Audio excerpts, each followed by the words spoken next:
Olá, meus amigos, estamos de volta aqui no YouTube. Vamos falar hoje de temas quentes de direito administrativo para o concurso de escrevente. Deu muito certo, eu vi que teve uma quantidade boa de visualizações logo no começo, o vídeo de temas quentes de normas da corregedoria, até porque nós fizemos um paralelo de algumas coisas com o processo civil para te dar uma visão de algumas coisas. De novo, isso aqui não é dicas, né? De novo, quero dizer uma coisa para você. Pare de ir atrás de dicas, vá atrás de conhecimento. Dicas são migalhas que são espalhadas para você, para que você fique sempre comendo nas mãos das pessoas. Então você precisa buscar o conhecimento em si.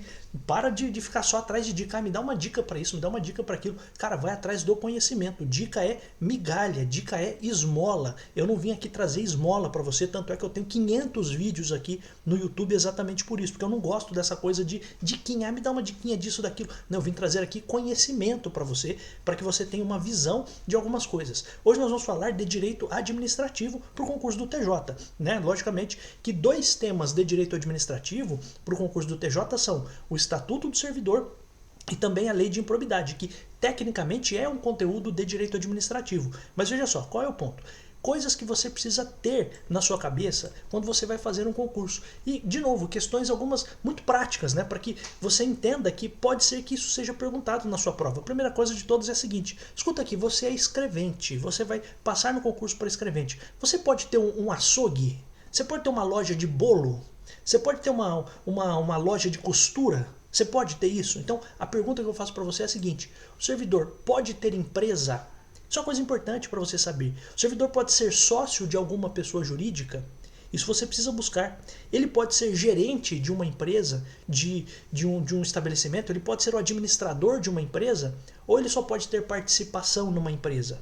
Isso é uma coisa importante para você saber, porque isso aqui é tema quente para concurso. Então, veja, você na condição de servidor, se enxergue. Bom, eu sou um servidor e eu também gosto de tocar piano. Será que eu posso ter uma escola de piano, por exemplo? Será que eu posso? Será que eu posso ser o dono dessa escola? Será que eu posso estar atendendo um advogado lá no balcão como escrevente e aí toco o meu telefone e é uma pessoa da minha escola de piano? Ó, fulano de tal aqui tem que resolver tal coisa, tem que devolver o dinheiro dele e tal. Será que é isso? Então veja, primeira coisa de todos, eu não vou te dar a resposta aqui, você vai buscar enquanto estiver estudando essas respostas. Primeiro, o servidor pode ter empresa? Isso é um ponto importante. Por quê? Porque é algo muito mais ainda com os dias de hoje. Eu sou um servidor, por exemplo, né? Eu trabalho no Ministério Público. Será que eu posso ter uma empresa? Será que eu posso ser administrador de uma empresa? Será que eu posso ser cotista? Posso ser sócio de uma empresa? Outra coisa, e se a empresa da qual eu sou ali participante, ou eu quero ser gerente ou administrador,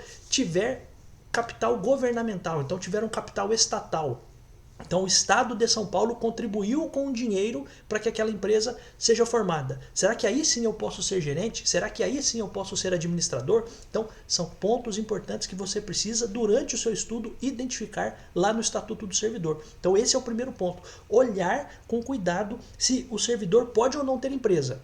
Se o servidor pode ou não ser sócio. Além disso, se o servidor pode ou não ser um gerente ou administrador. Se ele pode ser participante da empresa como cotista, como acionista, como comanditário, ele pode ou não pode? E se a empresa tiver capital governamental? Então, esse é o raciocínio que você precisa fazer, porque você poderia estar na sua prova diante de questões que tratam basicamente disso. Fulano de tal é escrevente e ele tem agora uma escola, um curso preparatório para concursos. Ele pode ter essa escola no nome dele?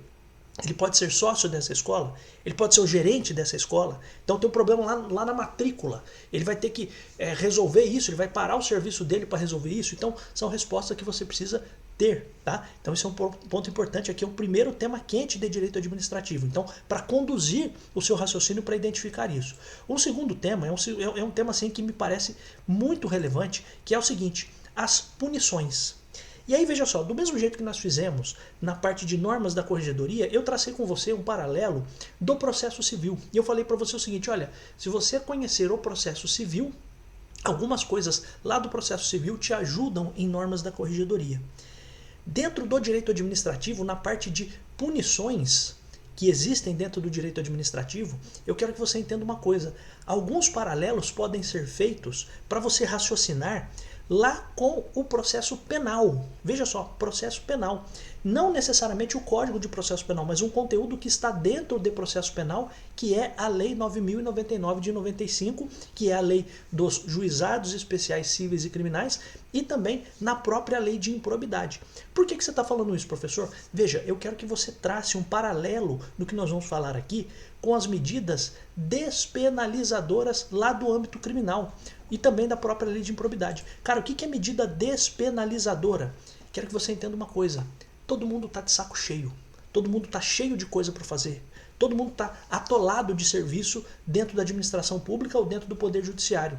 O que tem se pensado? Tem se pensado o seguinte: vamos fazer algum tipo de acordo com as pessoas para que eu não tenha que levar isso aqui para frente? Essa é a ideia.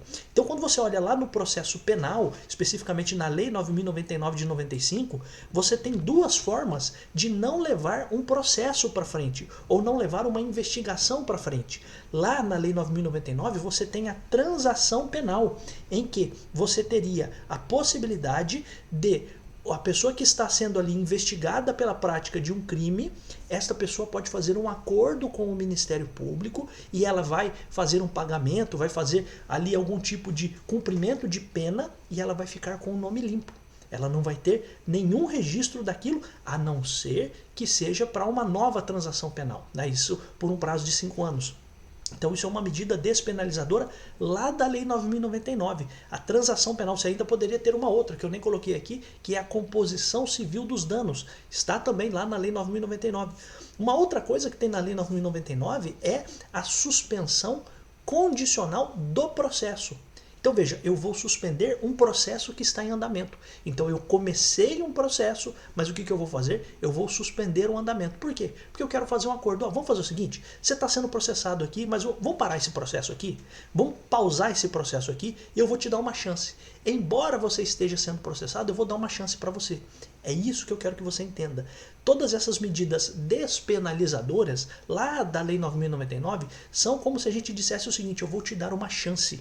Então você tem lá a suspensão condicional do processo. A transação penal está no artigo 76 da Lei 9.099 e a suspensão condicional do processo está no artigo 89 da Lei 9.099. Mas por que estou dizendo isso? Porque você precisa enxergar também no âmbito do direito administrativo que isso pode acontecer. São acordos que eu faço com o Ministério Público, por exemplo, para quê? Para que eu não leve alguma coisa para frente. Isso é o ponto fundamental. Então essas medidas todas são medidas para você economizar recursos públicos, são medidas que são feitas também com o objetivo de trazer uma celeridade maior e também uma chance que a pessoa está tendo por parte do Estado para que ela se recomponha, para que ela mude o seu trajeto, mude a sua vida, para que ela de fato possa eventualmente entender que o que ela fez é errado e não ter nenhuma punição.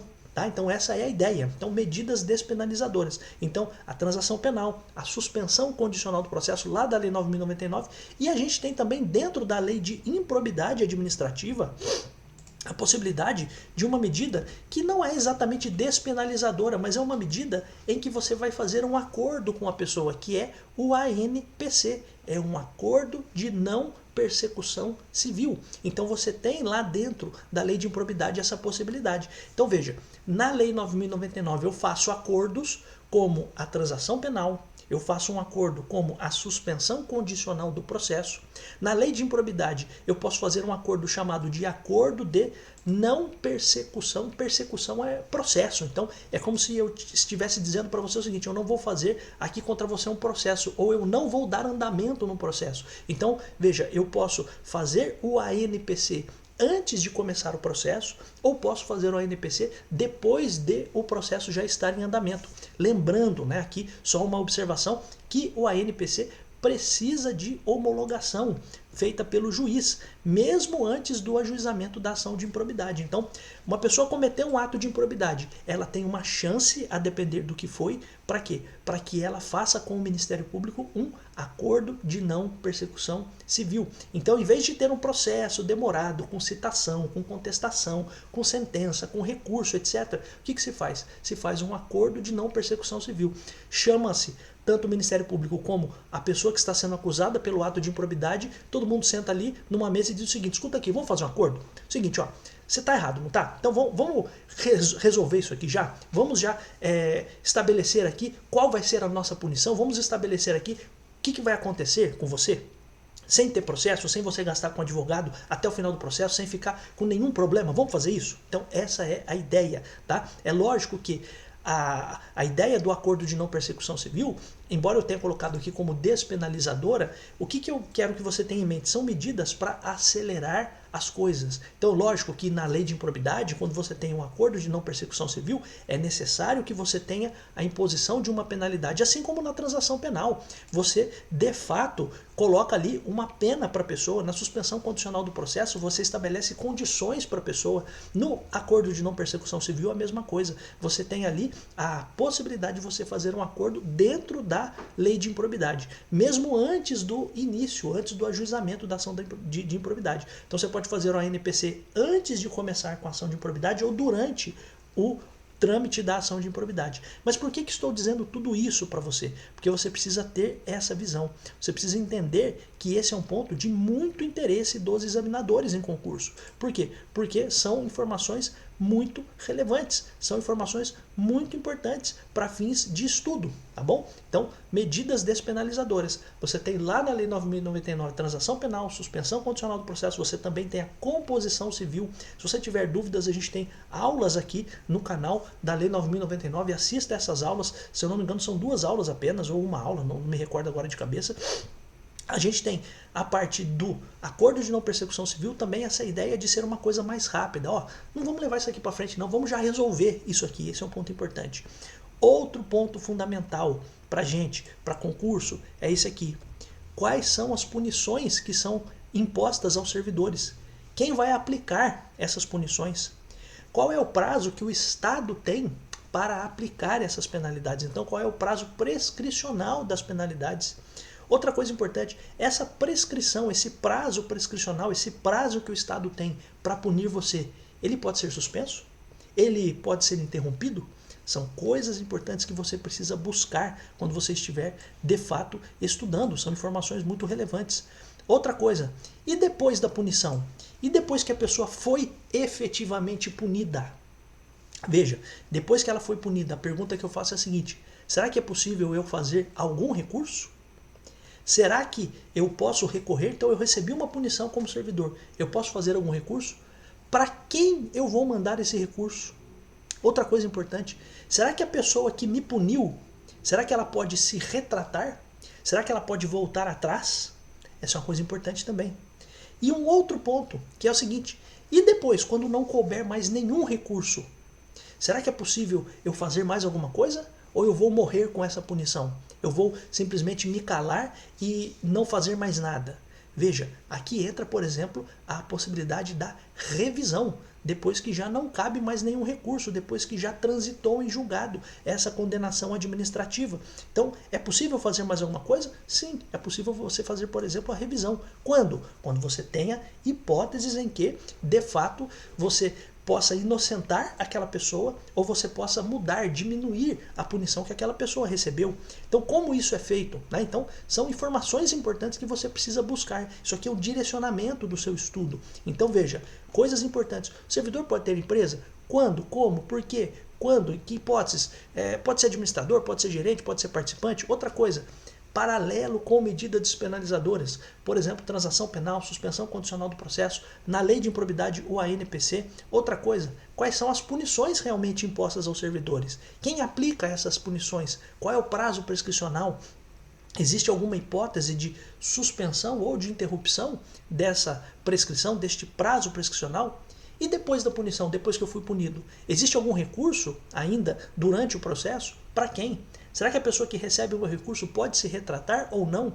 Outra coisa, e depois que não couber mais nenhum recurso, eu ainda posso fazer mais alguma coisa? Porque esse é um ponto importante. Você como servidor precisa saber, fui punido, recorri e perdi o recurso, mas agora eu descobri uma prova nova. Será que eu posso fazer alguma coisa? São pontos importantes. E aí, meus amigos, o último ponto para o qual eu queria chamar sua atenção, também como medidas despenalizadoras, e fazendo um paralelo aqui com o item 2, é uma novidade que não é tão nova assim, mas é uma coisa importante que está no artigo 267A até o 267P do Estatuto do Servidor, que são também medidas que a gente poderia chamar de medidas despenalizadoras. Por quê? Porque são medidas que são adotadas pela administração pública com um objetivo: evitar levar esse processo para frente. Então, dentro do Estatuto do Servidor, você tem práticas autocompositivas.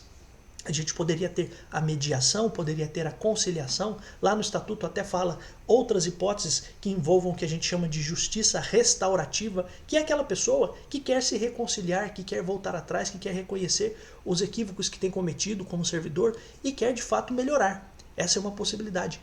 Práticas autocompositivas. Existem hipóteses em que isso vai acontecer. Outra medida também despenalizadora é a celebração de um termo de ajustamento de conduta. A pessoa reconhece que errou e diz o seguinte: olha, daqui para frente a minha conduta vai ser outra. É a mesma coisa que você conversa com o seu filho e aí o seu filho fala: não, pai, daqui para frente eu vou melhorar. Né? Ou como diz a música do Roberto Carlos, daqui para frente tudo vai ser diferente. Então você vai aprender a ser gente. Então qual é o ponto? Né? Celebração de um termo de ajustamento de conduta. Eu estou fazendo coisas erradas, mas daqui para frente eu não vou fazer mais. E também você tem a suspensão condicional do processo, não, a suspensão condicional da sindicância, que tem um paralelo com o que eu falei com você da suspensão condicional do processo. Então, na suspensão condicional do processo, existe o processo, já foi oferecida a denúncia pelo Ministério Público, mas o que aconteceu? Houve uma possibilidade, se verificou a possibilidade de a gente não levar esse processo para frente, porque a pessoa tem um passado, um histórico bom. Então eu faço isso na suspensão condicional do processo lá dentro da lei dos juizados especiais criminais, lembrando, como um parênteses aqui, que a suspensão condicional do processo se aplica também a processos fora da Lei 9.099, segundo previsão da própria Lei 9.099, né? Só um parênteses aqui para você. E um outro ponto importante é, na suspensão condicional da sindicância, eu já tenho a sindicância, já existe uma portaria, já existe um procedimento punitivo instaurado contra o servidor, mas se verifica o seguinte: vamos fazer o seguinte, vamos dar uma chance para esse cara, eu estou começando o processo contra o cara aqui, uma sindicância contra essa pessoa, mas vamos dar uma chance para ela? Então você precisa ter essa visão de entender que esses assuntos são muito importantes quando você vai fazer um concurso. A vida do servidor, se ele pode ter empresa ou não. Punições, né? Quais punições são aplicadas aos servidores? Quais os tipos de punição? O que você faz depois da punição? Você pode recorrer? Não pode? Depois que não couber mais recurso, o que você pode fazer? Você vai chorar só? Ou se você descobrir provas novas, você pode fazer alguma coisa? E este ponto aqui, eu vou até colocar aí, item 5, né? Eu coloquei errado aqui. Item 5, que é essa parte aqui do artigo 267A até o artigo 267P do Estatuto do Servidor.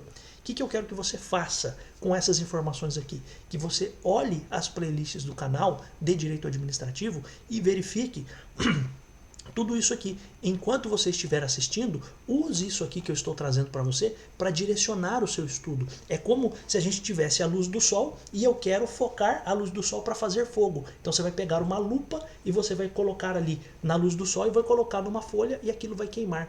O que eu estou fazendo aqui, tudo isso aqui é a lupa. O que eu estou trazendo aqui para você é a lupa. O sol, todo o conhecimento, são as aulas que estão aí para você. Mas o que eu quero fazer agora para você é trazer um foco. É focar, é fazer uma convergência de esforços para você enxergar coisas que você precisa de fato enxergar para a hora da sua prova. Você precisa ter essa visão quando você vai fazer um concurso. Você precisa ter essa visão de alguém que está de longe. Eu me lembro que num dos livros que eu tinha de direito, lá no começo da faculdade, logo na introdução, era um livro de resumos, inclusive, tá? Que a gente usava, pelo menos para ter alguma noção de algumas coisas, né? E o autor falava uma coisa muito interessante. Você só consegue saber onde você está dentro de um prédio quando você olha de fora. Então você olha de fora e aí você fala: nossa, eu estou no 8º andar. Daí você vai contando 1, 2, 3, 4, 5, 6, 7, 8. Ah, eu estou na 3ª sala do 8º andar. Aí você consegue se enxergar. Nossa, é ali que eu trabalho. Então veja, é uma coisa boba, mas a pessoa só consegue ter a real dimensão de onde ela está quando ela faz esta verificação, esta busca por enxergar num aspecto global, olhar até mesmo de fora. Olhando de fora algumas coisas, você consegue ter essa visão. Direcione o seu estudo dessa forma. De novo, você está aqui no YouTube, você é uma pessoa que é alfabetizada, você é uma pessoa que tem internet e você é uma pessoa que está no YouTube, portanto sabe mexer no YouTube. É inadmissível que você não consiga encontrar playlists dentro deste canal aqui. Você precisa saber procurar as playlists do canal, por exemplo, as playlists de Direito Administrativo. Com uma observação: a aula relativa aos artigos 267A até 267P, eu vou colocar o link desta aula aqui embaixo, tá? Na descrição desse vídeo. Por quê? Porque tem um ponto importante. Esta aula eu gravei para um concurso que teve já, um concurso anterior aí da Polícia Civil. Eu gravei uma aula sobre isso, eu vou colocar a partir do minuto 22, você vai assistir essa aula e aí você vai conseguir ter acesso às explicações do que eu estou trazendo aqui para você. Mas independente disso, olhe dessa forma. Práticas autocompositivas é uma forma de despenalização do servidor. Celebração de termo de ajustamento de conduta é uma outra forma de despenalização.